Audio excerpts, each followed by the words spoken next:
Okay, so we're going to talk a little bit about CoPilot, which was developed for our Udvar-Hazy Center out in Chantilly, Virginia. And wanted to bring this up in case you haven't been there, because it's a couple of big hangars full of objects that are spread all about, and the labels are on 3 different levels, not easy to find all the time, so it really lends itself to mobile interpretation for the visitors.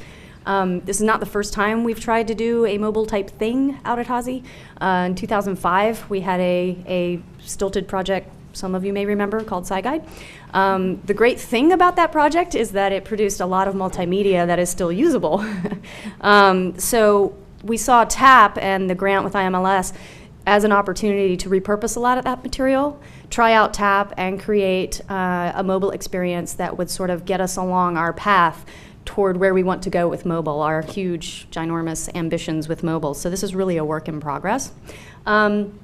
CoPilot launched just in October, in fact, during the shutdown. Yes. Awesome. Sarah got to keep working while I was at home. IMA was very helpful in responding to my cries for help. Yeah, if they had been shut down, then this wouldn't have happened. Before we could really approach any kind of mobile experience with video, which, sorry Dan, love video. We have airplanes that fly, so we want to show things in motion.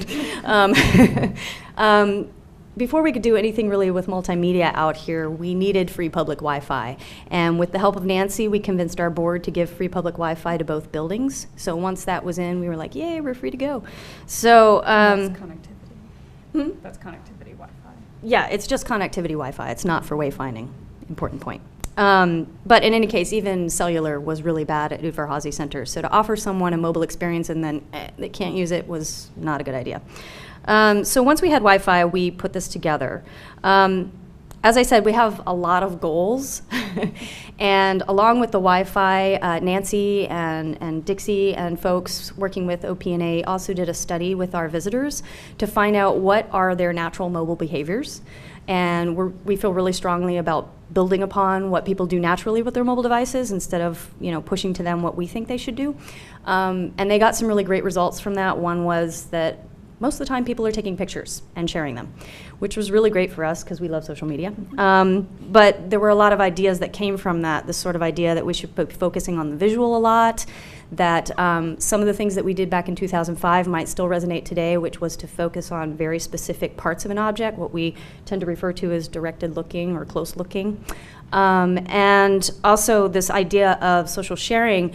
We looked at it a little more deeply, and about 39% of these people that are sharing, at least from what we just did in a very small study, actually included some useful information. It wasn't just selfies, it was also, I learned something about this object. So there seemed to be a learning hook there that we could actually leverage.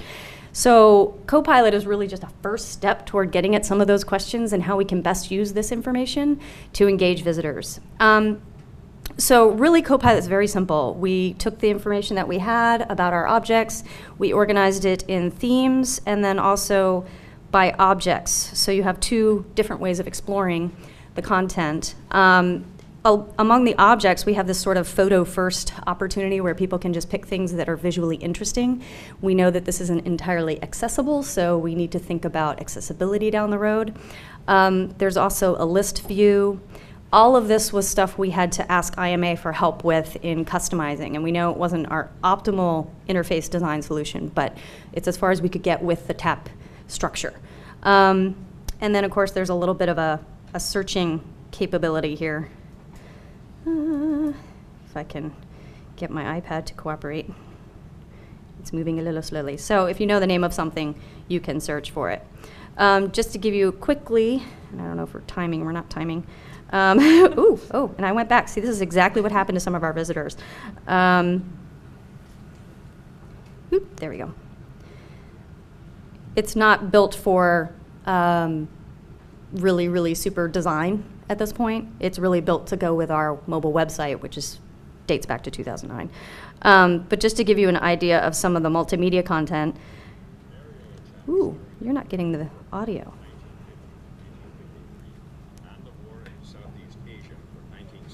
I don't think you're getting the audio. Can you hear that? Limited campaigns waged with conventional weapons. Neither North Korea nor He's got it. Vietnam had many Okay. strategic assets. Well, anyway, you can hear the very serious voice that we recorded in 2005, so we know we have to redo that. China. But we have some really great video interviews and America's videos of first our swept objects in flight.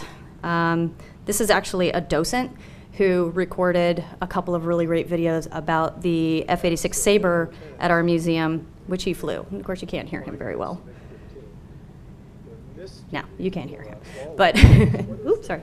It's interspersed with archival footage, talks about how he flew against MiGs, and then we also got a MiG pilot to talk about how he flew against the Sabre, and comparing the two planes, which are now nose-to-nose out at the Udvar-Hazy Center, which is pretty nice.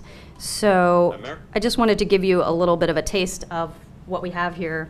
Let me hook up the other thing. Again, this launched just in October. We're still playing with it. We did plan to market it, so we do have these handouts at the visitor desk, and we also have a screen that we gave to our tours desk that they put up on their monitors to promote it, along with promoting how to get on the Wi-Fi, an important piece of using it. And I will turn it over to Sarah, who's going to tell you a little bit about the evaluation that we've started doing with visitors. So on November 8th and 9th, we went out to the Udvar-Hazy Center to test it with visitors on the floor. Here are some of the words that people use to describe it. And the darker the font and the bigger the word, the more often it was used. So we were pleased with how they were talking about it. The two goals of the testing were to test the basic usability and then to interview people about their experience and about some features that we're thinking of adding. So based upon those two goals, we designed an approach that was first to walk up to someone who had a phone or a tablet out and they were using it, observe them using CoPilot, and then interview them about their experience. There were a few key takeaways. The first was that people in general loved it, and that they would use it both when they were at the Udvar-Hazy Center and at other times. And some of the reasons people listed were pre-planning, getting more information about the objects when they were there. Parents mentioned using it to reinforce things that they had seen or learned about during their visit. Other people said, this is a great way to share my visit with friends, show some of the things that I've seen. And then both people who identified as kind of experts with the content and non-experts said they would use it as a reference guide. Our photo first approach worked really well. Nearly everyone just started using it and didn't seem to have much trouble with that. And they described it as visual, intuitive, and informative. We also discovered that we had kind of a mix of information. So there was usually the basic information, like a little label text with each object, but some of the objects had additional content, the directed looking, videos, and people were scrolling and finding the content. It was kind of, the extra content was down below the picture, the text, then there were additional videos, pictures. They were finding that, enjoying it.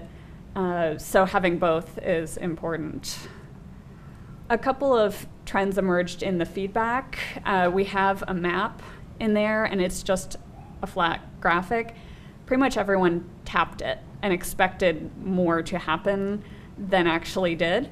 And also people loved the breadth of the content and the different types, and especially the videos were probably the most popular. That just got a lot of spontaneous positive reactions, and people were then, I think when they went to more objects, were looking for that and accessing that.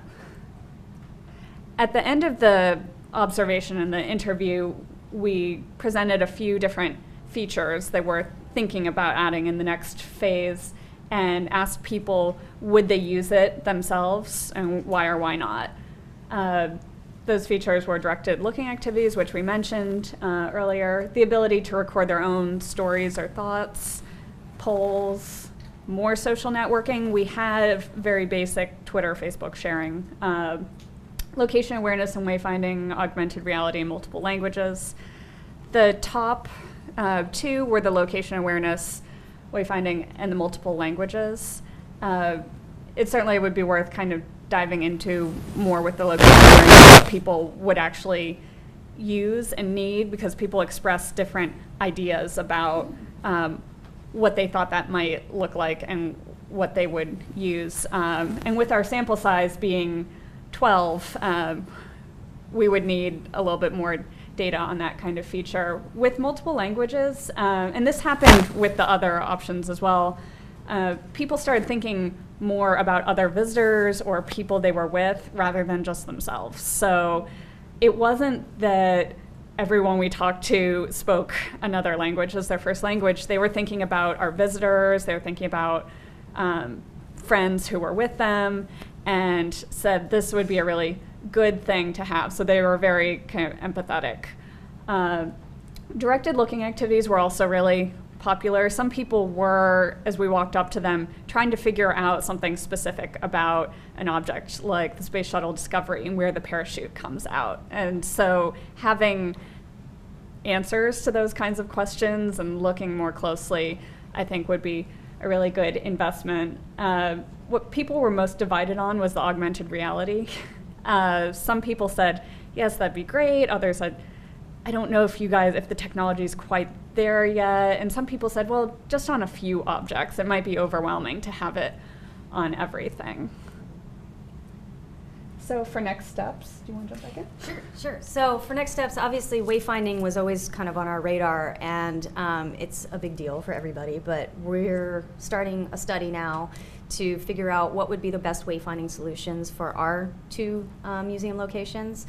We have a couple of different projects that are interested in mobile right now, and the last thing we want is for a variety of wayfinding solutions to start cropping up. So we're trying to coordinate that research, and actually Lori's back there, hi. So that's a big deal for us right now. We're also looking at the most urgent content needs. If we do find a wayfinding solution, we're also going to need to have content about where things are located in the museum. And not every object that's on display is even available online yet, let alone have accurate location that can be used in a mobile app or other types of applications. Most of it's very much based on terminology within the museum. So we need to look at that. We need to look at video production. We don't have any in-house video production. It's really kind of catch as catch can right now. And then this whole issue of connecting with our CMS. Just in the TAP experience, we found ourselves entering a lot of content into that CMS that we already had available in a dynamic way from our CMS, so it just felt wrong. We want to have those things connected. We're working on a museum-wide mobile experience. That donut, that lovely chocolate-covered donut, is where we're headed right now, and we have a pretty tight timeline to come up with our plans. So that's good. Hopefully, it'll make us innovative. And then again, this directed looking and integration of social sharing. We really want that to be an integrated part of the experience, not an extra button that you click on. And just as a sideline, the same kind of photo selfie activities was seen over at NGA, and Dana Allen Greel had a brilliant way of handling that. So I really highly suggest you look at what she's doing. She's Dana Muses on Twitter. What she's doing with that selfie behavior over at NGA, because I know that's going to inspire some of our decisions. So I think that's everything. That's where we are.